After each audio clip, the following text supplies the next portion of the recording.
Greetings, wise ones. This is Melissa from 8th House Wisdom, your astrological coach, helping you to reveal your unique and infinite possibilities. I'm back with the Virgo full moon video for 2022.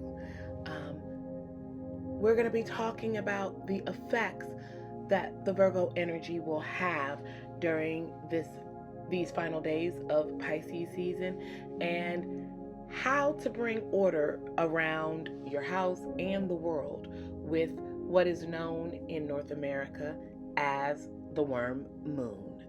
So, jumping right in to give us some context on this, the moon will be full at Virgo, in the sign of Virgo, at exactly 3:17 a.m. Eastern time. And that will vary depending upon where else you are in North America. In particular, Virgo is the only sign in the zodiac that is represented by a female symbol, which is Virgo, the maiden or the virgin. This sign rules the 6th house of health and service, domestic, and it rules pets. When you think about Mother Earth, definitely know that Virgos and a few Sagittarians, definitely in that mutable family, are working to conserve Mother Earth, not in the way that would necessarily hug a tree, though you would have that as well, but in people who are actively working on cleaning up our planet and compelling all of us to take a look at ways in which we can do things differently and better in order to support our mother planet. And I appreciate their influence and their effort, because this full moon will be meeting up with Pluto, my sign, Scorpio's ruling planet, and will be lending its energy of transformation and rebirth to what is already a time that is frequently earmarked for that, which is the full moon, because the full moon is the end of the lighting up period of the moon. It's the end of the waxing phase. The moon has finally grown to its peak lunation, and the moon, our Earth satellite, is reflecting totally the light of the sun. That means that our lunar energy, which is going to be deeply emotional in the sign of Virgo, which can make us a bit perfectionistic, definitely focused on order, cleanliness, and the things that we want to work well in systems and what will keep us healthy. We'll also, again, be meeting up with Pluto's dynamic, power-laden, kind of I am the destroyer and creator of worlds kind of energy. So it can make this a really transformative period for people. There are energies of review, renewal, revising. That may be what we would call in tarot a tower moment, where the whole tower must fall, right? Because with our Virgo emotional sensibilities, we were able to point out that the foundation was not correct and that there were too many imperfections in order to allow this structure to stand. This is the energetic signature that the Virgo full moon is going to be giving us. It's an opportunity to look at things in our emotional and dream realm and subconscious realm, which aren't always physically solid, and to think about the ways that we can concretize them, and It's also, as are always each full moon, it is the time where the new moon intentions that we set 2 weeks ago with the new moon in Pisces, where we release them so that the energy can move ahead. It's important to remember that after that, the peak lunation at about 3:17 a.m., so that's mid-morning Friday, manifestational energy starts to wane or grow, or stop growing. Stop. Waxing is growing. So it starts to wane or taper off. And that is why we favor any releasing or forgiveness rituals being timed with the full moon, because the moon is reflecting the full light, and from this point on, the light will be dimming as we're headed back to the new moon. This is how the visible pattern of the moon also helps us understand the energetic pattern that we want to follow when we're thinking about manifesting or engaging in any aspects of lunar magic.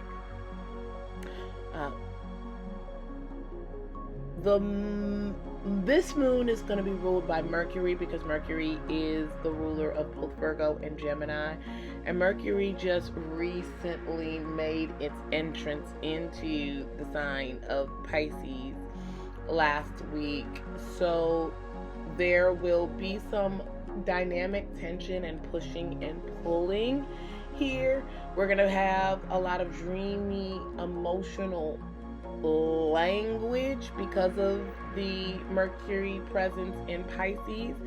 And oddly enough, the Virgo full moon is going to be anchoring us a little bit more with keener eyes and forcing us to be grounded with its earth energy and check into reality to see whether or not this dreamy, imaginative language and ideas that we have, whether or not we're well suited or whether we have the resources to bring that into reality.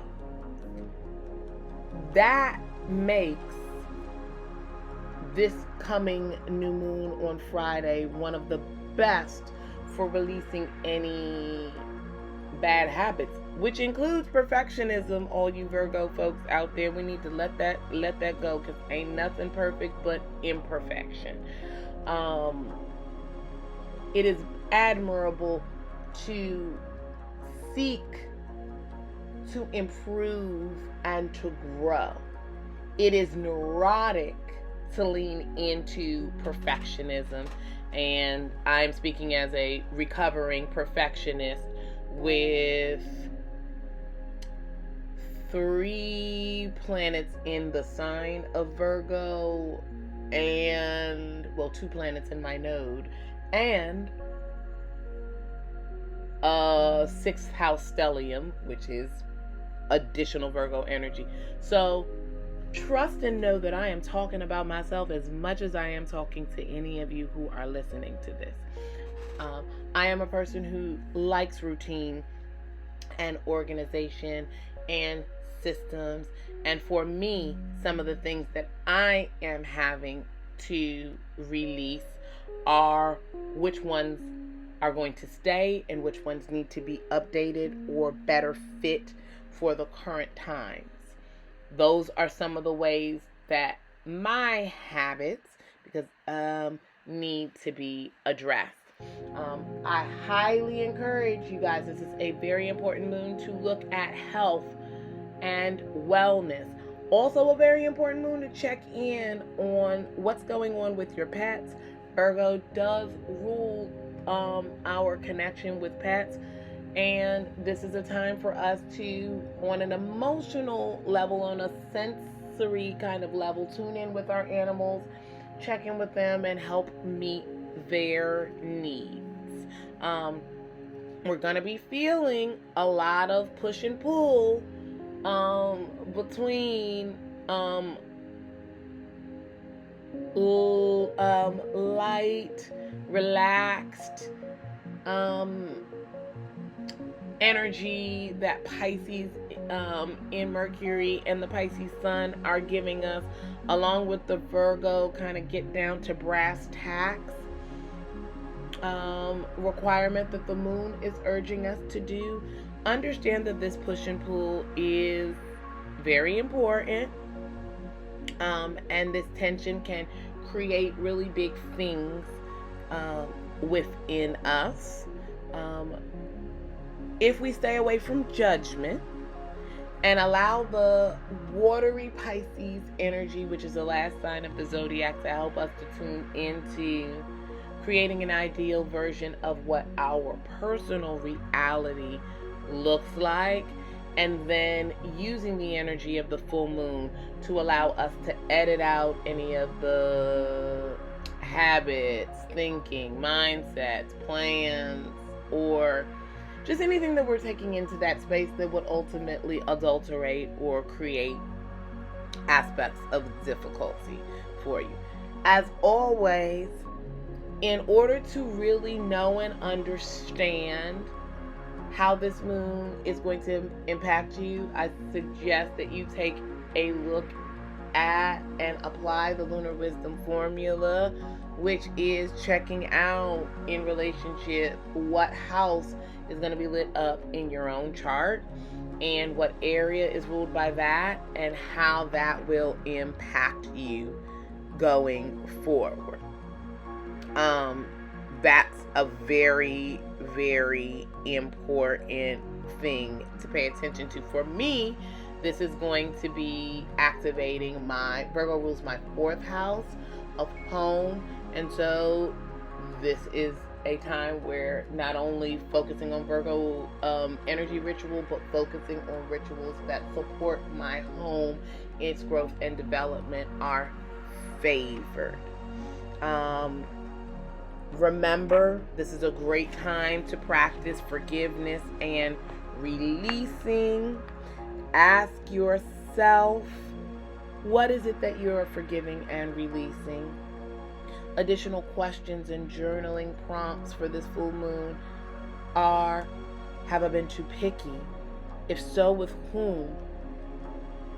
And could that be an unnecessary source of tension? How do I feel about forgiving? Can I see that forgiving someone doesn't make what they did right, but allows me to move on? Who have I been too critical of? Is it myself or somebody else? What have I been critical about? How can I stop? And the last two, if I had my ideal workflow and lifestyle, what would that look like? What do I need to release in my life in order to better prioritize this vision? And last but not least, how could I be taking better care of my physical body so that I can feel my best and do my best work? These are things that we really want to ask ourselves, and this information is going to best help us to be able to apply the Lunar Wisdom Formula in a way that will allow you to access, as I like to call, your personalized life instruction manual. And that is what your birth chart is. So, I hope that this information just about the energy of the Virgo moon, full moon, is helpful to you. Any forgiveness or releasing rituals that you can do outside involving Earth, the ground, Mother Earth, plants, green space are highly, highly favored. And I hope that each and every one of you are blessed with the evidence of new moon manifestations as we approach the peak of the Virgo full moon. Again, if you want to learn more about how to manifest with the moon and to use this amazing satellite or planet, not planet, but nonetheless, to tap into your inner feminine and balance out your feminine and masculine energies, I highly suggest that you take a look at my DIY astrology guide, the Lunar Wisdom Formula, which is all about applying information about each full and new moon to your chart, how to increase your manifestational abilities, and how to use the moon to help in other ways in your life to acquire what you desire and what you want. And if you would like even additional layer of support around this area, I suggest you take a look at my monthly lunar membership, Lunate, where I have guides to take you through processes for the new moon and the full moon, in addition to other resources that support you in having a monthly lunar practice. I thank you guys so much for hanging out and checking out this video. Remember that life does come with an instruction manual. It's written in the stars. You can get your basic instruction manual if you click the link below to get your free birth chart. And until my next video, sending you all lots of light and love. Blessed be.